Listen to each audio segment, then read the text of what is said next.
నమస్తే BCN news కి స్వాగతం. నా పేరు నీలిమ. ముందుగా ముఖ్యాంశాలు. పీఎం లంక వద్ద 12.50 కోట్లతో చేపట్టిన నల్లి క్రీక్ తవ్వక పనులకు భూమి పూజ చేసిన మంత్రి నిమ్మల.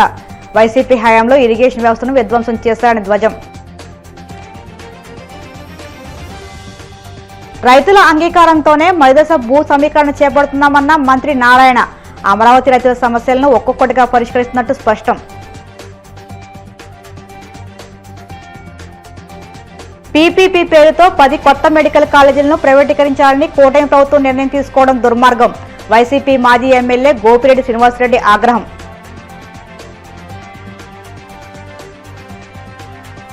వరంగల్ రైల్వే స్టేషన్లో ఛాయ్ పే చర్చ కార్యక్రమం నిర్వహించిన కేంద్ర మంత్రి కిషన్ రెడ్డి. వరంగల్ విమానాశ్రయ పనులు వేగవంతం చేయాలని నిర్ణయించినట్లు వెల్లడి. వైసీపీ ప్రభుత్వ హయాంలో విధ్వంసమైన ఇరిగేషన్ వ్యవస్థను కూటమి ప్రభుత్వం గాడిలో పెడుతుందని మంత్రి నిమ్మల రామానాయుడు అన్నారు. పశ్చిమ గోదావరి జిల్లా నర్సాపురం మండలం పీఎం లంక వద్ద 12.50 కోట్లతో చేపట్టే నల్లి క్రీక్ తవ్వక పనులకు ప్రభుత్వ విప్ ఎమ్మెల్యే బొమ్మిడి నాయకులతో కలిసి ఆయన భూమి పూజ చేశారు. అనంతరం జరిగిన సభలో మంత్రి మాట్లాడుతూ శ్రీశైలం డ్యాం వద్ద ధ్వంసమైన plunge pool dam side wall నిర్మాణానికి 200 కోట్లు, ధవళేశ్వరం బ్యారేజ్ ఆధునీకరణ పనులకు 150 కోట్లు, తుంగభద్ర డ్యాం గేట్లు మరమ్మత్తు పనులకు 54 కోట్లు కేటాయించామన్నారు.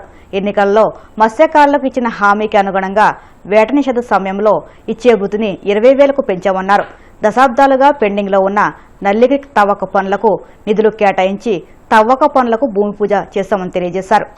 8 గ్రామాలకు సంబంధించి 11,300 ఎకరాలు పైబడి కొబ్బరి గాని వరి గాని రొయ్యల రైతులకు సంబంధించినటువంటి పంట ముంపు గురై నష్టపోతున్న విషయం ప్రతి సంవత్సరం కూడా మనం చూస్తున్నటువంటి స్థితి. ఇటువంటి స్థితిలో ఆ రోజు 2014-2019 తెలుగుదేశం ప్రభుత్వ అధికారంలో ఉన్నప్పుడు ఈ నల్లి గ్రీకు పరిసర ప్రాంత ప్రజల కష్టాలు చూసి ఈ నల్లి గ్రీక్ సంబంధించినటువంటి గ్రామాల మత్స్యకారుల ఇబ్బందులను చూసి ఆ రోజునటువంటి గౌరవ ముఖ్యమంత్రి నారా చంద్రబాబు నాయుడు గారు ఈ యొక్క నల్లి గ్రీక్ ప్రక్షాళనకు డీసిల్టింగ్ బ్రిడ్జింగ్ చేసి అదేవిధంగా బ్రిడ్జి నిర్మాణానికి ఆ రోజు 13 కోట్ల రూపాయలు నిధులు శాంక్షన్ చేసినటువంటి పరిస్థితి. అందులో ఒక 18% ఆ రోజు పనులు పూర్తయినటువంటి స్థితిలో ప్రభుత్వం మారింది. ప్రభుత్వం మారింది అంటే విధ్వంసం మొదలైనటువంటి పరిస్థితి గత 5 సంవత్సరాల్లో. మళ్ళీ ఈ రోజు మీ అందరి ఆశీర్వాదంతో కూటమి ప్రభుత్వం అధికారంలోకి వచ్చిన తర్వాత మళ్ళీ ఈ రోజు ఆ యొక్క నల్లి క్రీక్ డ్రెడ్జింగ్ కి అదేవిధంగా చిన్నమైన వారి లంకలో బ్రిడ్జి నిర్మాణానికి సంబంధించి 9,50,00,000 రూపాయలు నిధులు ఇచ్చి ఈ రోజు జీవోను కూడా విడుదల చేశామని అంటే ప్రజలందరూ కూడా దయవుంచి అర్థం చేసుకోవాలి. ఆ రోజు 2014-19 తెలుగుదేశం ప్రభుత్వ అధికారంలో ఉన్నప్పుడే నల్లి గ్రీక్ ప్రక్షాళనకు నిధులు విడుదలయ్యాయి. మళ్ళీ ఈ రోజు తెలుగుదేశం జనసేన బీజేపీ కూటమి ప్రభుత్వ అధికారంలోకి వచ్చాకనే ఆ యొక్క నల్లి గ్రీక్ పనులకి మళ్ళీ వేళ నిధులు వచ్చి పనులు ప్రారంభమయ్యాయి. మధ్యలో 5 సంవత్సరాల వైఎస్ఆర్సీపీ ప్రభుత్వం పెద్ద గుండు సున్నా చుట్టింది ఈ నల్లి గ్రీక్ కి. జగన్మోహన్ రెడ్డి గారు సైతం ఇదే నర్సాపురం నియోజకవర్గంలో మరి 1,000 కోట్ల రూపాయలు ఈ నియోజకవర్గానికి నిధులు ఇస్తున్నామని చెప్పి ఆ రోజు దగ్గర 14-15 బటన్లు నొక్కేసిపోయారు నర్సాపురం నియోజకవర్గంలో. ఆ 14-15 బటన్లు మీడియాలో కనిపించడానికి ఉపయోగపడి తప్ప అందులో ఒక్క పని కూడా పూర్తి కానిటువంటి పరిస్థితి, అసలు కనీసం ప్రారంభం కూడా కానిటువంటి పరిస్థితి. దానికి ఉదాహరణ నల్లి గ్రీక్. ఎందుకంటే ఆ రోజు ఆయన నొక్కినటువంటి బటన్లో ఈ నల్లి గ్రీక్ బటన్ కూడా ఉంది, కానీ కనీసం ₹10 పని కూడా ఆ బటన్ వల్ల సాధ్యం కాల. మళ్ళీ ఈ రోజు మనం అధికారంలోకి వచ్చిన తర్వాత ఇచ్చినటువంటి మాటను నిలుపుకొని మీ కష్టాలు మీ ఇబ్బందులు తొలగించాలనేటువంటి ఆలోచనతో మీ యొక్క శాసన సభ్యులు విప్పు మరి ఏదైతే మన నాయకర్ గారు పదే మరి అటు అసెంబ్లీలో గాని బయట గాని నాతో మాట్లాడుతూ నల్లి గ్రీక్ కష్టాలు తొలగించాలని ఒక మత్స్యకారు బిడ్డగా అదేవిధంగా మన తెలుగుదేశం పార్టీ ఇన్ఛార్జి ఉన్నటువంటి రామరాజు గారు కూడా ఇక్కడ ఉన్నటువంటి సాధక బాధకాలు ఒక అనుభవం ఉన్నటువంటి వ్యక్తిగా ఎప్పటికప్పుడు నా దృష్టిలో పెట్టి అంటే తెలుగుదేశం, జనసేన, బీజేపీ నాయకులంటే అధికారం వస్తే ప్రజలకి ఏం చేయాలనే దాని మీదే 24 గంటలు ఆలోచిస్తారు. కాబట్టి ఈ కూటమి ప్రభుత్వం వచ్చినటువంటి మొదటి సంవత్సరంలోనే నల్లిగిరికి పనుల్ని ప్రారంభించినటువంటి పరిస్థితి ఈ సందర్భంగా తెలియజేస్తుంది. రాజధాని విస్తరణలో భాగంగానే మలిదశ భూ సమీకరణ చేపడుతున్నామని మంత్రి నారాయణ తెలిపారు. కేబినెట్ సమావేశం ముగిసిన అనంతరం ఆయన మీడియాతో మాట్లాడారు.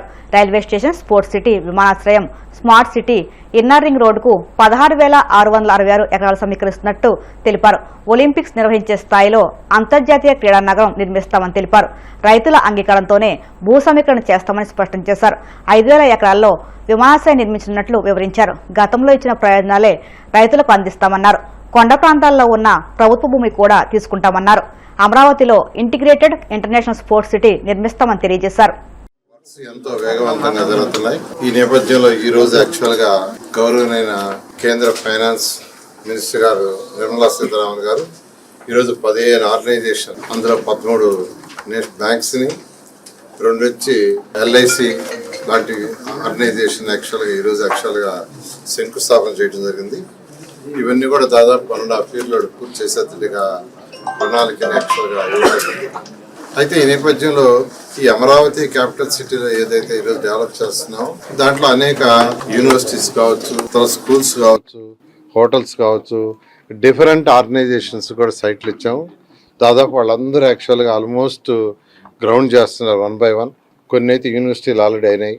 ఈ నేపథ్యంలో ఇక్కడ ఏదైతే ప్లాన్ చేసిన రాబోయే 30 సంవత్సరాల్లో ఇక్కడ ఉన్న ప్రజలకు వాటికి కావాల్సిన ఆర్థిక వ్యవస్థని, ప్రజల యొక్క జీవనస్థితిని పెంచడం కోసంగా ఇక్కడ కొన్ని స్మార్ట్ ఇండస్ట్రీస్ రావాలని, అదేవిధంగా ఒక ఇంటర్నేషనల్ స్పోర్ట్స్ సిటీ, అదేవిధంగా ఒక ఇంటర్నేషనల్ ఎయిర్పోర్టు, ఈ 3 రావాలని ముఖ్యమంత్రి గారు నిర్ణయించడం. ఆ ఇన్ఫ్రాస్ట్రక్చర్ రాందే ఈ ఏరియా డెవలప్మెంట్ ఉండదు. ఇక్కడ ఉన్న వాళ్ళ యొక్క గ్రోత్ రావాలన్నా, భూములకు విలువ రావాలన్నా ఖచ్చితంగా ఇక్కడ స్మార్ట్ ఇండస్ట్రీస్ రావాలి. ఆ ఇండస్ట్రీస్లో పనిచేసేదానికి మనుషులు ఉండాలి. వచ్చినప్పుడు యాక్చువల్గా వాళ్ళకి కావాల్సిన సౌకర్యాలు, హౌసెస్ కావచ్చు, వాళ్ళ పిల్లల స్కూల్స్ కావచ్చు, వాళ్ళ దగ్గరికి వచ్చేవాళ్ళ కోసం వాటి కోసంగా డిఫరెంట్ హాస్పిటల్స్, యాక్టివిటీస్, ఇవన్నీ ఎకనామిక్ సైకిల్ రన్ కావాలంటే, ఎకనామిక్ గ్రోత్ రావాలంటే ఖచ్చితంగా స్మార్ట్ ఇండస్ట్రీస్ రావాలి. అదేవిధంగా ఒక ఇంటర్నేషనల్ ఎయిర్పోర్ట్ లేదే ఆ ఏరియా డెవలప్ కాదు. ఈరోజు హైదరాబాద్ తీసుకుంటే పాత ఎయిర్పోర్ట్ అయితే రోజుకి 20 ఫ్లైట్లు కూడా దిగే కాదు. అందుకనే ఒక ఇంటర్నేషనల్ ఎయిర్పోర్టు 5,000 ఎకరాల్లో కట్టాలని ముఖ్యమంత్రి గారు నిర్ణయించారు. ఇంటర్నేషనల్ స్పోర్ట్స్ సిటీ కట్టాలని నిర్ణయించారు. వాటికి కొంత ల్యాండ్ తీసుకోవటానికి ముందుకు యాక్చువల్గా ఈ గ్రామాల్లో కలెక్టర్ వారి యొక్క అధికారులు యాక్చువల్గా గ్రామ మీటింగ్లు పెట్టారు. దాంట్లో రిజల్యూషన్స్ తీసుకున్నారు. దాన్ని ఈరోజు క్యాబినెట్కి సబ్మిట్ చేసి అందులో ప్రత్యేకంగా అమరావతి క్యాపిటల్ చుట్టూ ఇన్నర్ రింగ్ రోడ్ వస్తుందో, ఇన్నర్ రింగ్ రోడ్డుకి మరియు రైల్వే ట్రాక్కి, రైల్వే స్టేషన్కి, ఇంటర్నేషనల్ స్పోర్ట్స్ సిటీకి దానికి సంబంధించి ఈరోజు 16,666.56 ఎకరాలను యాక్చువల్గా ల్యాండ్ పూలింగ్ తీసుకోవడానికి ఈరోజు క్యాబినెట్ ఆమోదం ముద్దేసింది. Railway track, railway station, international sports city, inner ring road, దీని వెంటనే అధికారులు యాక్చువల్గా దీని మీద ముందుకు పోయి ప్రొసీడ్ అయ్యి గతంలో ఏదైతే ల్యాండ్ పూలింగ్కి రైతులకి ఎలాంటి బెనిఫిట్స్ ఇచ్చామో అదే బెనిఫిట్స్ కంటిన్యూ చేయమని యాక్చువల్గా ఆదేశించారు. దాని మీద ముందుకు పోవడం. వేల కోట్ల విలువైన ప్రభుత్వ సంపదను అప్పనంగా దోచుకోవడమే లక్ష్యంగా PPP పేరుతో 10 కొత్త మెడికల్ కాలేజీలను ప్రైవేటీకరించాలని కూటమి ప్రభుత్వం నిర్ణయం తీసుకుందని YCP doctors wing working president, మాజీ ఎమ్మెల్యే డాక్టర్ గోపిరెడ్డి శ్రీనివాసరెడ్డి ధ్వజమెత్తారు. తాము అధికారంలోకి వస్తే మెడికల్ సీట్లని కన్వీనర్ కోటాలనే భర్తీ చేస్తామని హామీ ఇచ్చిన కూటమి పెద్దలు అధికారంలోకి వచ్చాక దాన్ని కేవలం 50% పరిమితం చేయడం దుర్మార్గమని మండిపడ్డారు. మిగతా 50% సీట్లను BC కేటగిరీలో మేనేజ్మెంట్తో పాటు NRI కోటా కింద భర్తీ చేసేలా కేబినెట్లో తీర్మానించడం విద్యార్థులను దగా చేయడమేనని ఆక్షేపించారు. ఒక ఎకరా అంటే ఒక్కొక్క మెడికల్ కాలేజీ 50 ఎకరాలు ఉందనుకోండి, 5,000 రూపాయలు దాని లీజు. 100 ఎకరాలు ఉంటే 10,000 రూపాయలు. 10,000 రూపాయలకు ఒక మెడికల్ కాలేజీ లీజు, 5,000 రూపాయలకు ఒక మెడికల్ కాలేజ్ లీజ్. అంటే ఈ ప్రభుత్వం ఇంత దిగజారిపోయి ఈరోజు పరిపాలన చేస్తుంది. తన అనుచరులకి ఏ విధంగా దోచిపెట్టే కార్యక్రమం చేస్తున్నారు. దాచుకో పంచుకో, జగన్మోహన్ రెడ్డి గారు అన్నారు కదా, ఇది పక్క దోచుకోవటం పేరేమో ఒకటి ఉంటది, వెనకేమో కూటమి పెద్దలు దోచుకోవటానికి వాళ్ళ దగ్గర ఈరోజు కిక్ బ్యాక్స్, పెద్ద ఎత్తున కిక్ బ్యాక్స్ తీసుకోవడానికి ఈరోజు ఈ లీజ్ ఇచ్చే కార్యక్రమం. నిజంగా ఎకరం 100 రూపాయలంటే ఎంత ఘోరమైన పరిస్థితితో ఈరోజు మనం అర్థం చేసుకోవాలి.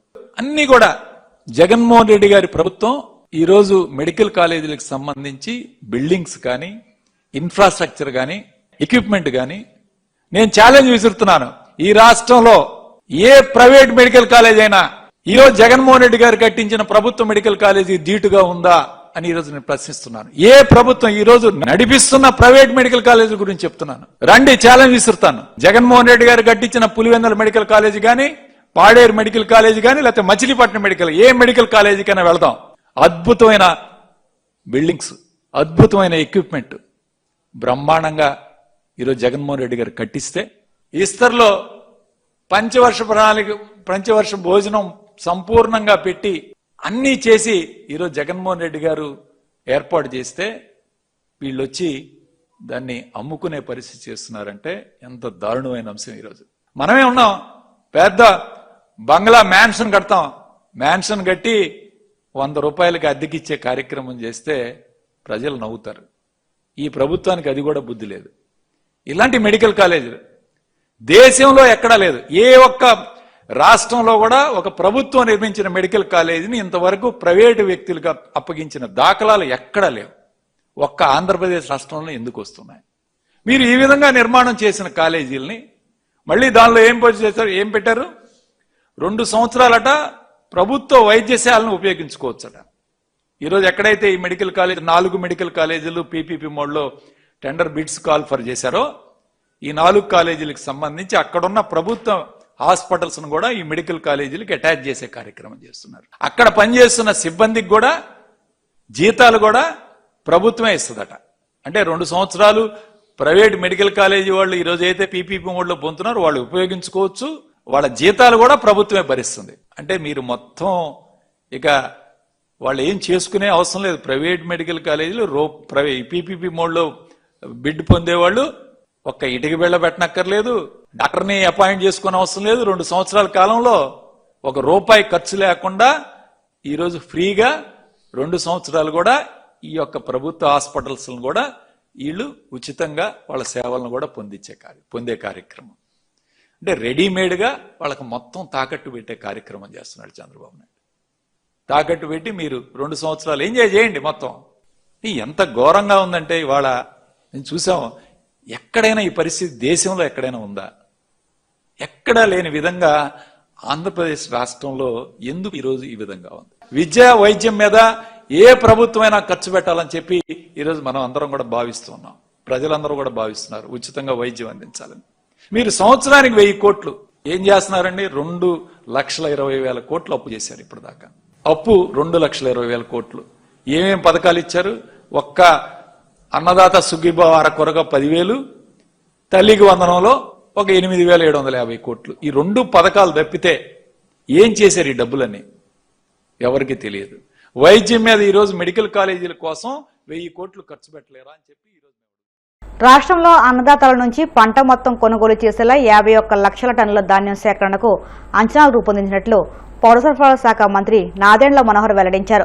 బాపట్ల జిల్లా చెరుకుపల్లిలో ధాన్యం కొనుగోలు కేంద్రాలను మంత్రి పరిశీలించారు. ఈ సందర్భంగా ఆయన మాట్లాడుతూ ఇప్పటికే 11 లక్షల టన్నుల ధాన్యం కొనుగోలు చేసి రైతుల ఖాతాల్లోకి 2,300 కోట్ల నగదును జమ చేశామన్నారు. గత ప్రభుత్వం ధాన్యం కొనుగోలు చేసి 3-4 నెలలకు కూడా రైతుల ఖాతాల్లో నగదు జమ చేసేవాళ్లు కాదన్నారు. కూటమి ప్రభుత్వం వచ్చాక కొనుగోలు చేసిన 24 గంటల్లోనే రైతుల ఖాతాల్లోకి నగదు జమ అవుతుందని తెలిపారు. తేమ శాతం తక్కువగా ఉందని మిల్లర్లు తక్కువ ధరకు కొనుగోలు చేస్తే వారిపై చర్యలు తీసుకుంటామని హెచ్చరించారు. ఇప్పుడు కాసేపు ప్రకటనలు.